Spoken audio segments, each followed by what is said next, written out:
So I think we'll go straight on to Christian. Is that all right with you, Christian? Yes, although I almost just pressed the hotkey to leave the whole Zoom meeting. Yes, I'll get straight started. I'll put the link to my slides in the chat because I find when a URL appears on the screen, I want to click it and get it. So there's that. Right. Thank you very much for the invitation to take part in this event. It's well outside my experience and my comfort zone, so I'm stretching a bit to talk here.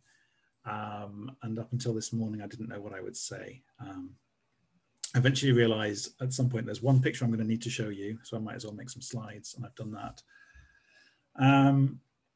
So for context, where I'm coming from, my job is to support e-learning, particularly the assessment system numbers, which is used in maths, but sort of all around the university and around the world. And I'm not going to make the case that teaching should be done entirely online. That's what's happening at the moment, and I'm incredibly busy, so I'm not a fan. But I'm going to talk about some things that are better online or worth doing online. And maybe we don't need to be present in person as much as we thought. Some further context, I'm autistic. I have a chronic illness that affects my mobility. And when I was studying, the idea of having entirely online teaching would have been the absolute dream. So that's where I think I'm coming from. As a mathematician, the way that maths is traditionally taught is very different to other subjects, I think. Typically a lecturer will stand in front of a blackboard, the students will copy stuff down, and there will be some exercises to do at home, and that's it. No field trips, no seminars. I'm not a fan of the way maths is traditionally taught, but that's what I'm reacting against. Before lockdown started, I did have some experience of this kind of entirely online teaching. I supported a project with the University of the Arctic in Norway, where their students are typically a plane ride apart from each other. So for years they were doing this entirely online teaching with lots of online material and synchronous sessions over web calls, video calls. Which is my next slide, yes. So that was what they were working with. They had students spread all over the north of Norway, and taking a day's flight to go for your lecture was just not feasible. Elsewhere, flipped learning advocates said we weren't making the best use of in-person sessions with lecturers standing in front writing stuff that students copy down. And what they say we should do is the students should watch pre-recorded lecture videos in their own time, and present in-person time should be used for discussion and questions, which I broadly agree with. At the same time as all that was happening, MOOCs appear. And maybe the idea behind a MOOC is you don't need that direct contact between instructors and students. It's just not feasible with that many students. And I don't think that's true. And I don't think MOOCs have lived up to the hype, but the hype was incredible. So I'm not going to argue for that. Khan Academy is a website that started in maths, but now tries to cover the whole curriculum. It's American. And the idea is, here's a load of resources, teach yourself. And never mind whether the way that they present resources has any basis in research. I don't think it does. I don't know who has the wherewithal to do that much self-guided learning. So I'm not going to argue for that. So what I'm not going to rebut any of Pam's points because I broadly agree with them, but instead I'm going to present some benefits of online learning and some things that we could be doing that we weren't before. Maybe we've been forced them to do them now, or have tried this kind of thing yet. So first of all, I think accessibility is much better in online teaching than it was when we were bringing students into lecture theatres. For many students, just getting into a lecture theatre is, there's an access barriers to that. And listen to a lecturer. Being able to access material in your own time, in an environment that's comfortable for you, is a huge benefit for many people. And with online teaching, assistive technology is much easier to incorporate or to make available. Stuff like if we have digital texts, then you can use screen readers or adjust the way it looks. Having recorded videos with captions, we all have, I don't know how many people have been keeping up with captioning their videos this year, but we were supposed to. And just the ability to rewind a lecture, and if you missed something or you didn't quite hear it, being able to skip back and then skip ahead again. These are all things that I think previously would have been considered accommodations for individual students, but there's a universal effect for this, that this is a benefit for everybody. I think most people will use these kinds of things without considering themselves disabled at some point. So another big difference between having people in the same space and doing stuff online is that your relationship with time is a bit different. Asynchronous learning gives you some options, gives you time for ideas to percolate through your head, and being not in a lecture theatre allows you to pay different kinds of attention. I know that when I was studying, or even when I'm listening to a talk, I will always have a mobile phone game or something going on. And I'm going to guess that a fair few people half listening to me at the moment are doing something else. And I think that is a benefit of delivering material online. Having asynchronous learning means that if you ask a question, you might do it through an email or through a text message or something, and that gives you time to compose your thoughts and think about what question you're asking in a bit more detail, and it gives the lecturer more time to give a considered response. And since you're online, do stuff like link to material, which you wouldn't be able to do standing up in front of hundreds of students in a lecture theatre. So there's that.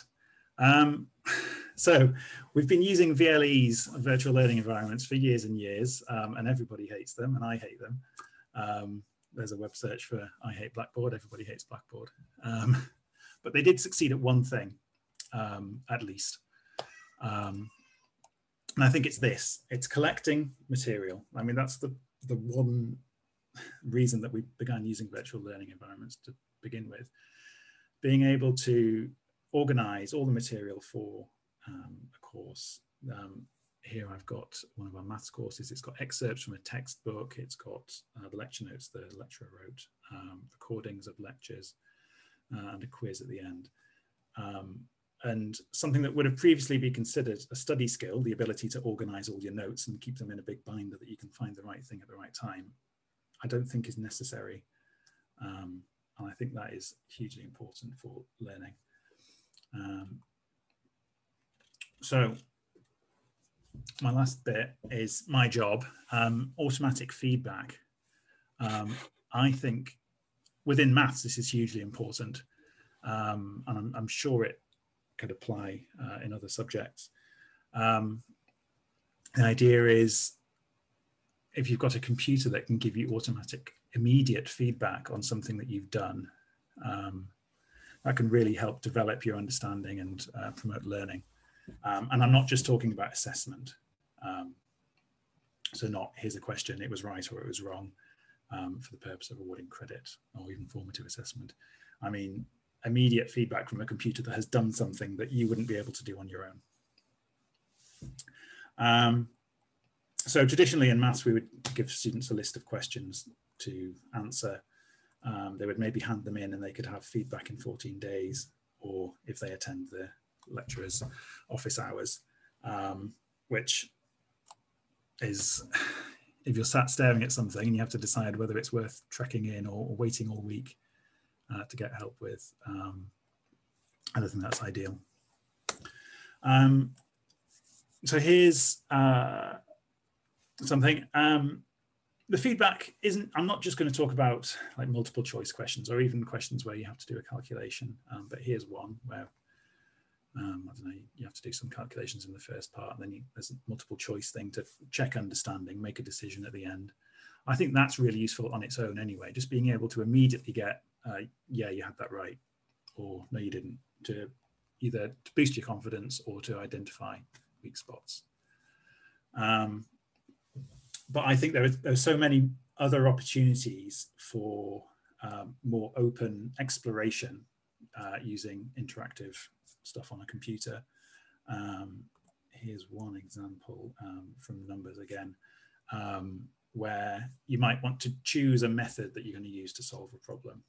And the computer can go along with you and give you feedback on whether the stuff you're doing makes sense or not, or whether like your calculations come out, but leave the larger strategy scale up to you.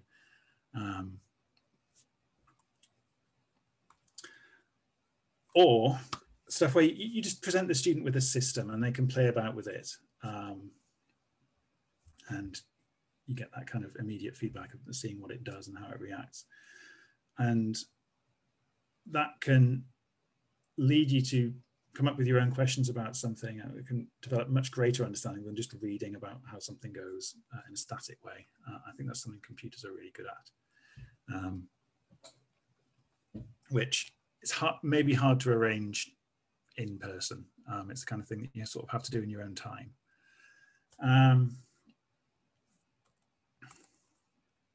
And again, stuff like, there's a system called GeoGebra that does interactive geometry. The amount of time it would take to draw up one of these diagrams would take a few minutes in person on a blackboard. Having a computer that can do this for you, you could take suggestions from the students about what diagram to draw, and you can do that much more quickly online. I think I'll end. This guy called Andreas Vones uses numbers quite a lot, and I've been really impressed with how he has moved onto online teaching and created this history of maths course that integrates all of these ideas, having lectures that you can watch, having digital text, interactive, explorable stuff using both GeoGebra and numbers. And I think that's a really good example of making the most of online teaching. And he's in Germany. I never would have seen that if we'd had to be in the same place. So I think I'll stop there. So thank you very much indeed, Christian, as well. That's really, really interesting. Tons of different things. There's tons of different ideas and some good ideas as to why actually online learning is quite good. So we've got quite a lot of ideas to play with here, and there's a lot of people have put things already in the chat. So do put things in the chat, because we've still got the point of this having this session. The way that we structure it is to try to give as much time as possible for the discussion and the conversation. I'm just going to be a bit sneaky here and actually just ask Christian a first question, if you don't mind, and just take a bit of advantage of my position here. So apologies for that.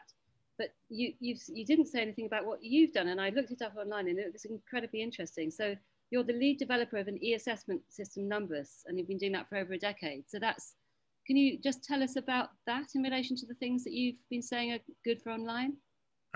Yeah, a couple of the screenshots I showed were from Numbers. The genesis of Numbers was we had loads of maths homework that was being marked by postgrads, and they were inconsistent and slow.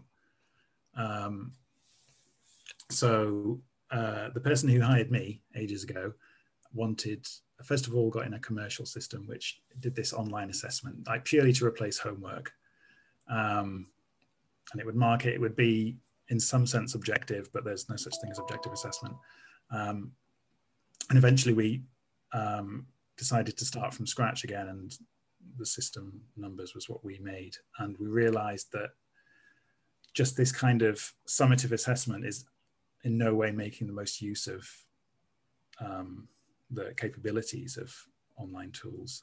So what I've been pushing for is for numbers to be used more for this kind of exploratory interactive mode where you present, the student picks what they want to get a question on or what they want to investigate, and this kind of immediate feedback idea.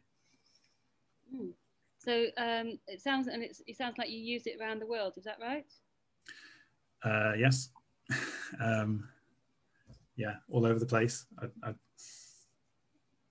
I don't know how much detail you want on that. Yeah, no, we'll leave it there then. So that's something to find out about later. And I mean, I think both of the people that we've got here today, there's so much more that you could be telling us about.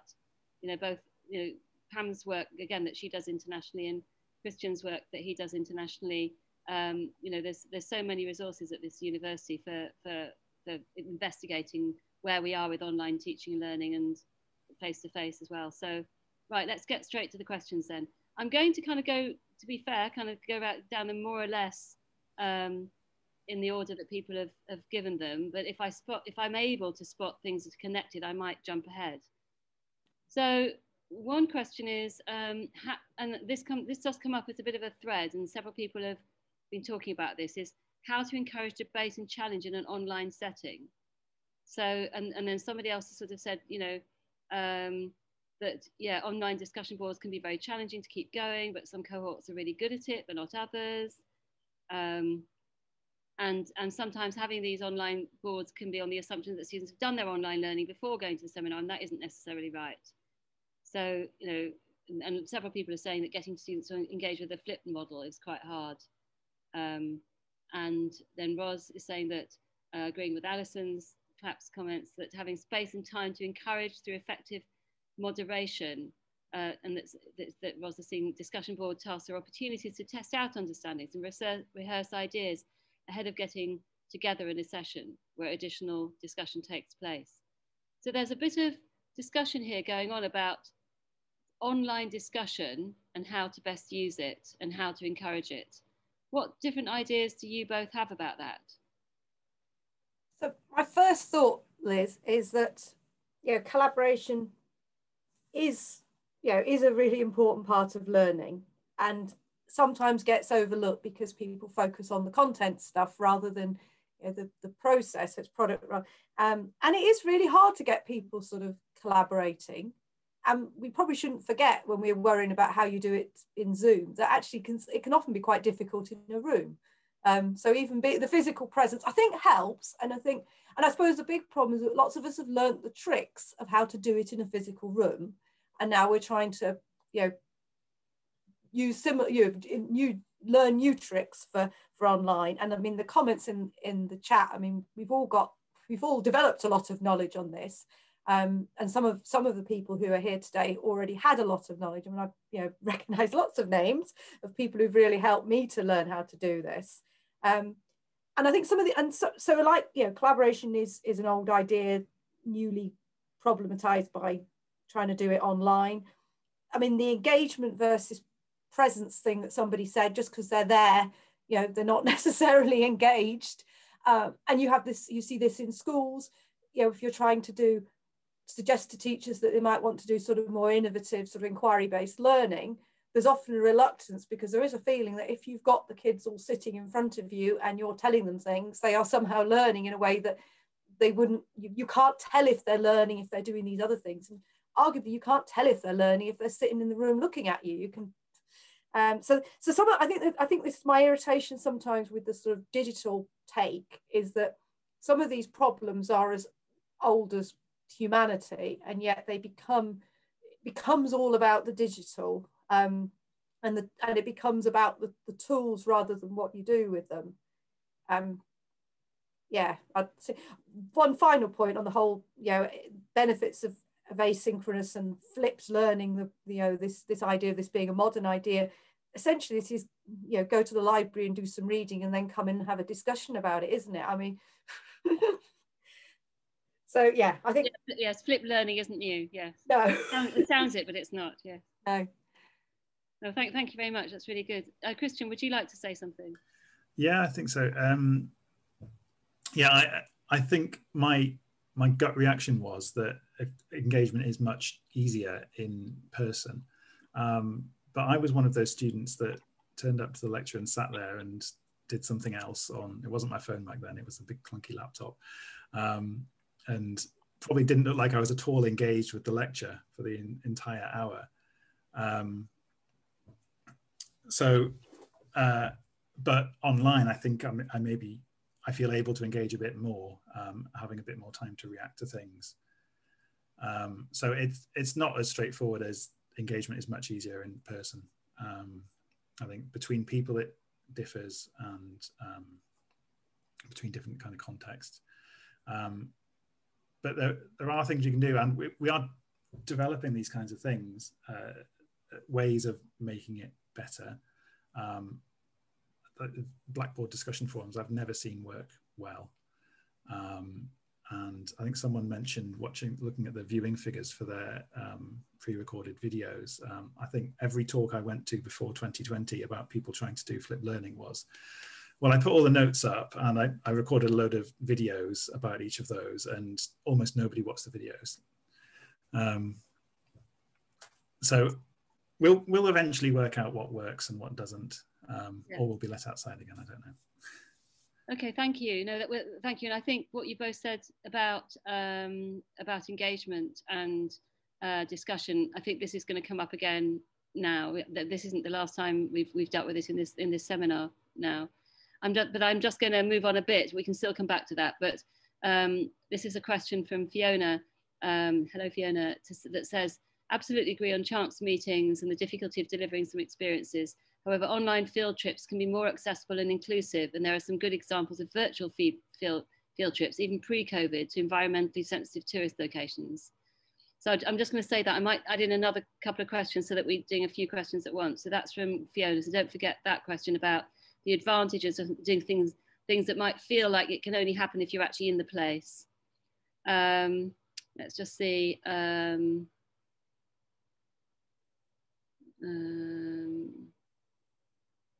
Yes, and then David saying getting students to engage with the material on a flipped model is still the biggest struggle, and which is what you just said, Christian.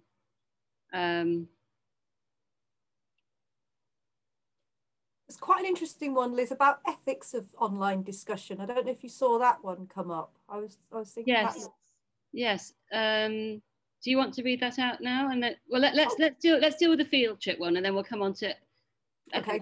Okay. Yeah. So do you want to both deal with that one about actually there are some things that even though there's benefits of doing a big field trip, or what about going and doing your student year abroad as a languages student, but are there other ways of doing that can be even better, or at least can do some of it? What do you think?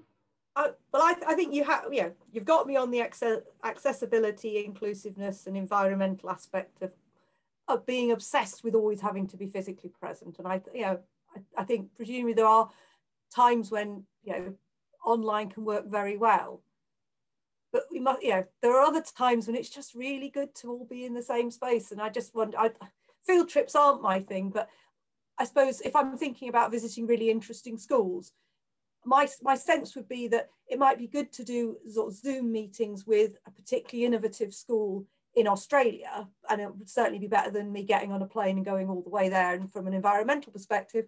But on the other hand, what might be just as useful is to get out and go and visit some schools down the road. So I think that on the environmental front, this maybe gives us the chance to do both online with things that are really distant and bring in people who otherwise would be doing long distance travel. But there's something still about physically going outside, going and visiting somewhere, being with other people. And a lot of the time you can do that quite locally. So thank you. Yeah. Thank you very much. Christian, what would you like to say? Yeah, I suppose the benefits of being in person in a particular space, they all seem to be kind of unintentional effects, like these chance meetings with other people, or like being immersed in an environment on a language placement year. I think going back to field trips, absolutely there's a huge access issue with field trips. Like following disability in higher ed accounts on Twitter, so many anecdotes of people that were left behind or left in excruciating pain in field trips, or just flat out excluded. So I think virtual field trips, if they're possible, would be good. And maybe what you want for teaching is to be able to control what happens. So that, yes, you will find whatever it is that we hope you find on this field trip. But then there's all the unintentional stuff that you sort of want to happen as well, and you can't plan in advance. Yes, so that's that's right. the tension between. And some of that unintentional stuff is, okay, you're thinking, well, maybe we should try to make a way that everybody can have those kind of things.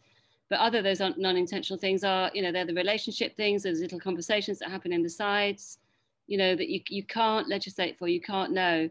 The other thing is that, you know, geographers, I'm hoping that there's some geographers here, I'm sure there are, but they would, and just people generally, just something about space and place. I was talking about this to do with some work that we're doing with children in schools at the moment. We're still managing to do this online, but not being able to just visit those children where they are in their school.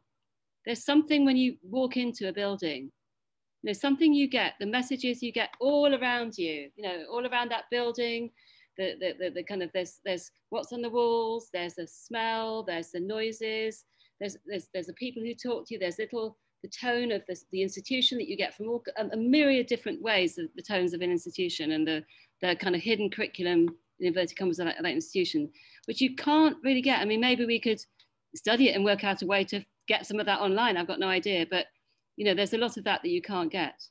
But it would be quite nice, I think, if we can move to thinking as to how we can deliver some of this both online and face-to-face, but not lose sight of both maybe as we go forward.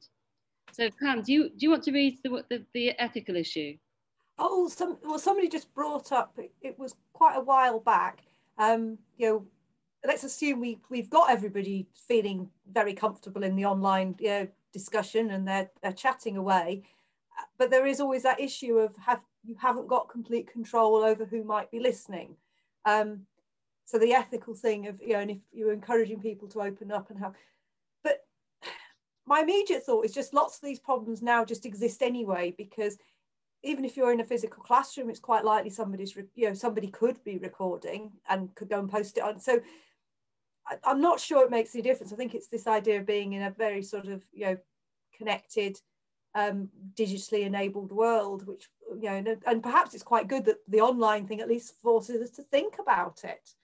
I mean, we've had a lot of discussion about, you know, whether when you're having these sorts of, you know, these sorts of Zoom sort of seminars with students about recording and not recording and that sort of thing.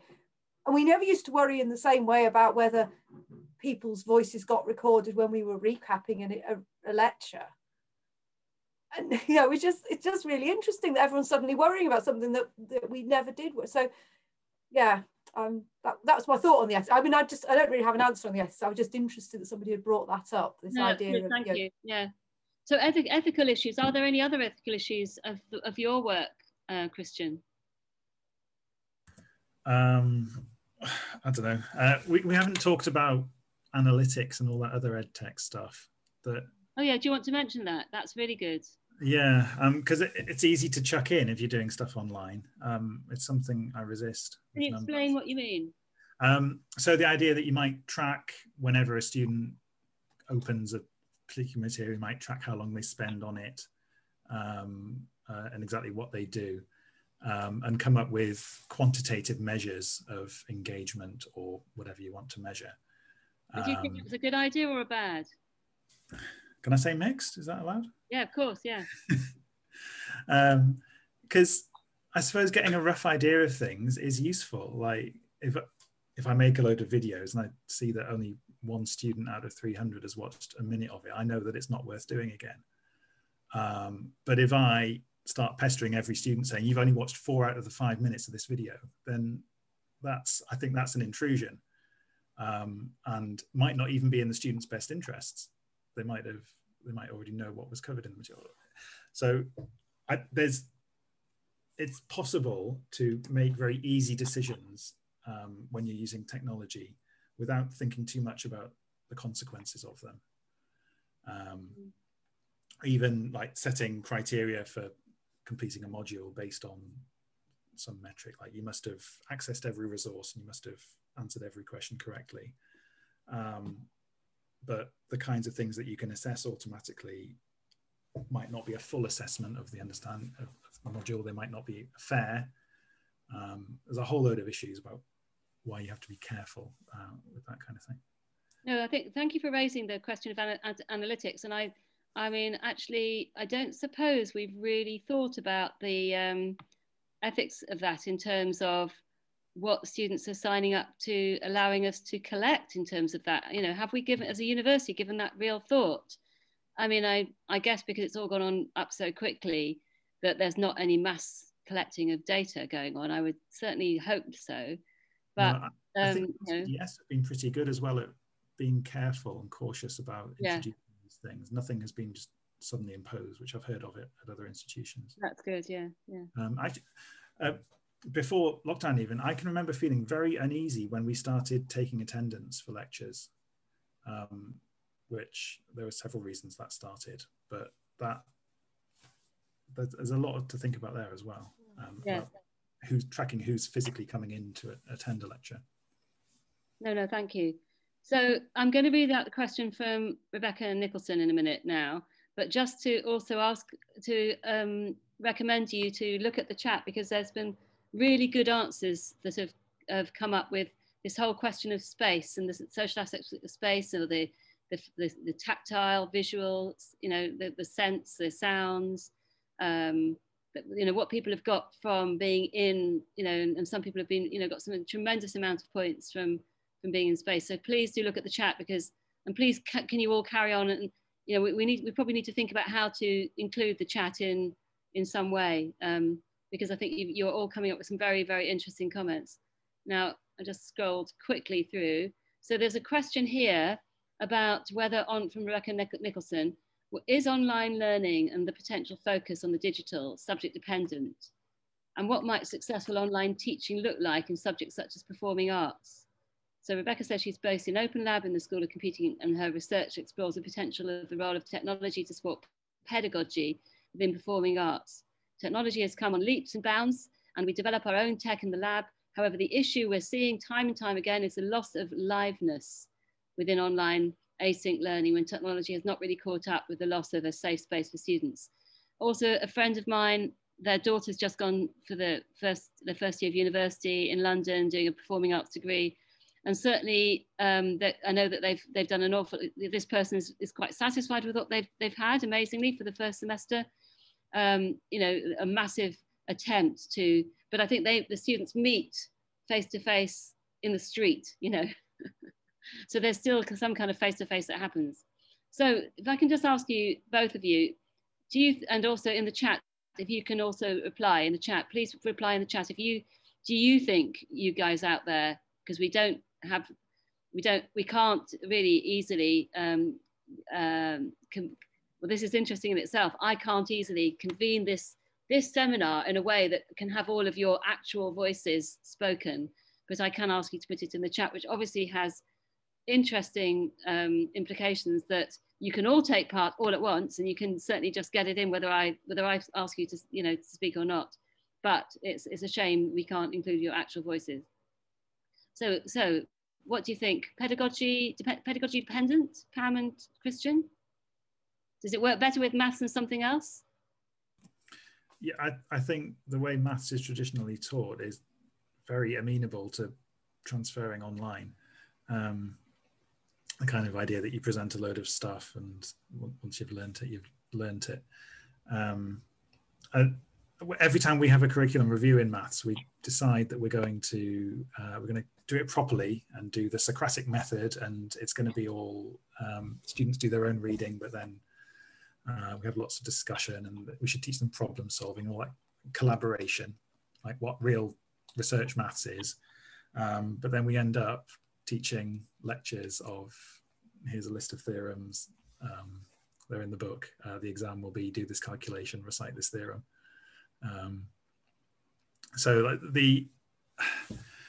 but different subjects, it's easier to come up with that sort of bad approximation of the subject like we do in maths than in other subjects. I don't know how you would do that in performing arts, for example. So I think in some subjects it's easier to move online, but I don't believe that like maths is a subject where we don't need this space and we don't need real-time discussions. Yeah, thank you. Pam, pedagogy dependent? Well, I certainly think in terms of the subject areas, when I'm coming up with examples, I mean, I know I pull in my examples for the bits of learning that you can't easily do at home, and you flag up music and engineering. You don't flag up history, do you? And I'm not. But then maybe that's the worry, that the subjects which seem to work quite well, moving online, are the subjects where we've overlooked the potential benefits of being physically present. And before when we were planning this, me and Christian had a sort of a meeting and a quick chat about this, and I know I was really interested in what he was saying about what you could do with maths, because in another life I was a secondary school maths teacher. But then I said to him, but I used to love doing math, getting them outside to do some maths. And he said, oh, yes, of course, the real world, and we had this whole conversation about real world and, handling stuff. And, if you want to teach area and difference between area and perimeter, which mystifies people until you go and walk them around the edge of a field or get them to work out how much turf you need to cover the field. I mean, it's, so there is something about the real, and I think that's, in essence, the idea that the real world is a physical experience. In the chat there's been people saying things about you can do it online, but you miss out on the smells or the feel of things. Somebody pointed out museum study, the museum, it's it's often about hands-on things.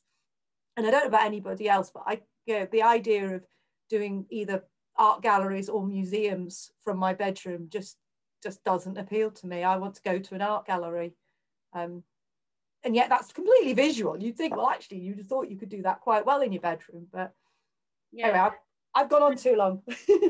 No, thank you very much, both of you. There's going back to a previous one about the learning analytics. Nuala rightly points out that and I'm not surprised given how well LTDS has been, is run and the people in there, that you do have an ethical framework for learning analytics. So thank you for pointing that out to us. That's great to know. So that would be something that people can, presumably get in touch with if they want to find out more about that. There's quite an interesting point coming up from people. Please do keep putting in your feedback, because as I said at the beginning, there's some very skilled people on this discussion. And it's great for everyone to benefit from your insights as well. But there's an interesting question from Hanneke that's echoed by a few others about, so in a class, when you're present in person, you can have that brief chat with people you don't really know. You can just have those little conversations. You maybe have another one another time. You can actually meet people. You can just have a sort of that unplanned. It's not necessarily about work and yes, of course, you can do that in breakout rooms, and a bit of that, especially if you've run out of things to say in your breakout room and you're on the very strange and unlikely situation that you've actually been allowed to have more than 10 minutes to talk, and you've got past actually introducing yourself, actually to discuss something, and beyond that to run out of things to actually have a chance to just chat. So do we know, is it possible to meet people, to just, that meeting, is that possible online? I met my wife online. I don't know if that counts. Well, there you go. You may or may not want to say more.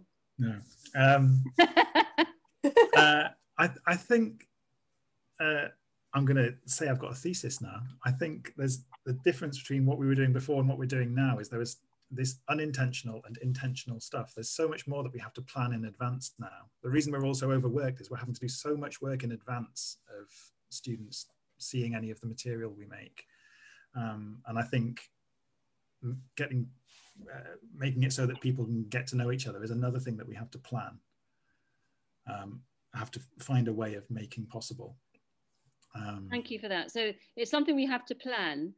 It's something that I haven't found a way to reproduce, because that's a key thing for me in the Institute. Is I want to make those serendipitous, those like chance, you know, people happen to come along, you know, okay, all of you guys that there are now still 40 people here, you know, you can still, you're having your chat and you are answering each other and you're replying to each other. You're sort of meeting each other. And I guess you might remember that if you saw each other again, but you're not going to be walking away from here and chatting as you walk down the stairs, are you? No, and I think we sort of are getting away with not having that because lots of us know each other already. And I think this relates to Hanneke's point about, you know, the year one students or our new PGT students. We can sort of manage this because we've got the existing sort of social connections, and perhaps with the same with the physical stuff. You can manage without ever going and on a, you know, you can do your field trip from home or whatever. We keep going back to field trips, sorry. But partly you're drawing on previous experiences, both of the physical world and of the social world. And as we get, if we get to the stage where we're further and further from that, it's going to get harder and harder. And for particular people, they are inevitably having to come and start much more from scratch. So people who are starting, you know, who've started jobs since this all began, who've never met their colleagues apart from online. I mean, that's very strange. There's an interesting question here. We can manage because many of us are believing this situation is temporary. Yes, quite. Yeah, well, that's what gets hard, isn't it? Now, there's only 3 minutes to go. Please keep putting your comments in the chat as I close. I'm going to need to bring this to a close. I'm just going to see if there's anything finally that both of the speakers just want to say before we finish.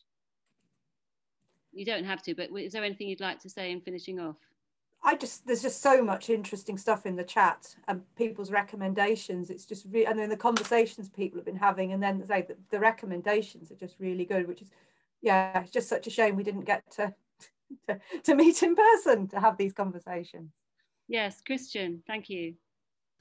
Yeah, I'd just like to say thank you again for inviting me over with you. In a sense, I'm present with you in a way that I haven't been before. And I think a lot of the kind of things we're discussing today is something I've been really interested in the development of numbers. And if anybody has ideas about ways of integrating the kind of stuff I do with this more unintentional social gathering-y stuff, please do get in touch with me. Particularly, I think at school level is something I'm really interested in. No, that's great. Well, I might get in touch because I certainly want to think of how to do the social as well as the learning.